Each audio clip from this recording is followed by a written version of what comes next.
आखिर क्यों ब्रह्मा की पूजा नहीं करते हैं? इसका रहस्य क्या है? क्या कारण है जो भगवान ब्रह्मा को नहीं पूजते हैं? इस वीडियो में हम सब मिलकर जानेंगे। नमस्कार दोस्तों, मेरा नाम राकेश ठाकुर है। आइए तो हम वीडियो स्टार्ट करते हैं।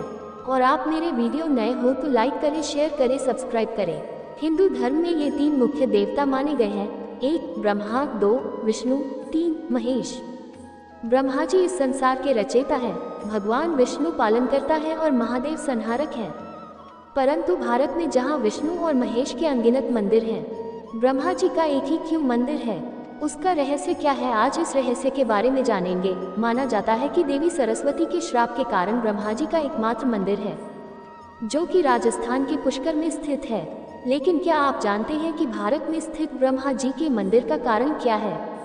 इसे शास्त्रों के अनुसार हम सभी समझेंगे। भगवान ब्रह्मा जी को इस संसार का पालनहार कहा जाता है, लेकिन फिर भी भारत में उनका सिर्फ एक ही मंदिर है, जबकि बाकी सभी देवी देवताओं के सैकड़ों मंदिर मौजूद हैं। माना जाता है कि उनकी पत्नी सरस्वती ने श्राप दिया था। आखिर क्यों दिया था, इसका वर्णन पद्म पुराण में मिलता है। पद्म पुराण के अनुसार धरती पर वज्रनाश नामक राक्षस ने बहुत उत्पात मचा रखा था। उसके बढ़ते अत्याचारों से तंग आकर ब्रह्मा जी ने उसका वध कर दिया था।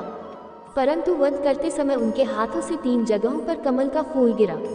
इन 3 जगहों पर 3 झीलें बन गई। कहते हैं कि इसी घटना के बाद इस स्थान का पुष्कर पड़ा।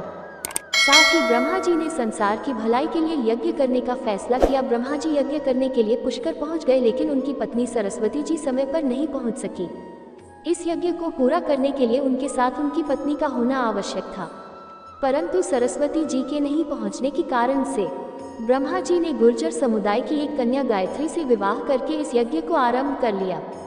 उसी दौरान देवी सरस्वती वहां पहुंच गई और ब्रह्मा जी के बगल में दूसरी कन्या को बैठ देखकर क्रोधित हो गई।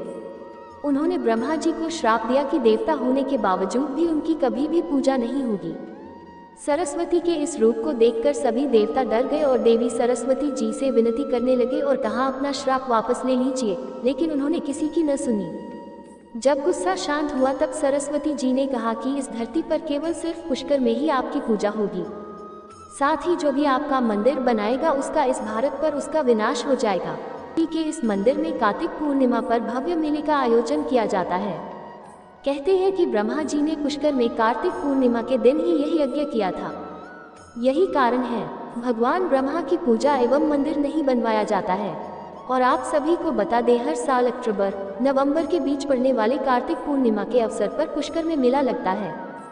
आइए दोस्तों, हम एक और कहानी जानते हैं। भगवान शिव जी ने केतकी के फूल को क्यों श्राप दिया था, इसका कारण क्या है? शिव पुराण में ले चलते हैं आप सभी को। एक समय ब्रह्मा जी और भगवान विष्णु जी में दोनों का विवाद हो गया कि दोनों में श्रेष्ठ कौन है।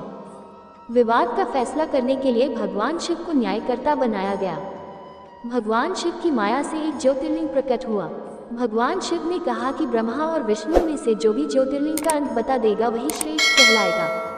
ब्रह्मा जी ज्योतिर्लिंग को पकड़कर पता करने ऊपर की ओर चल दिए और भगवान विष्णु ज्योतिर्लिंग का अंत पता करने नीचे की ओर चल दिए। जब काफी समय चलने के बाद ज्योतिर्लिंग का अंत का पता नहीं लगा तो वहां ब्रह्मा जी ने देखा कि एक केतकी का फूल नीचे आ रहा है। ब्रह्मा जी ने केतकी के फूल को किसी भी तरह से बहला फुसला कर झूठ बोलने के लिए तैयार कर लिया और शिव जी के पास पहुंचे।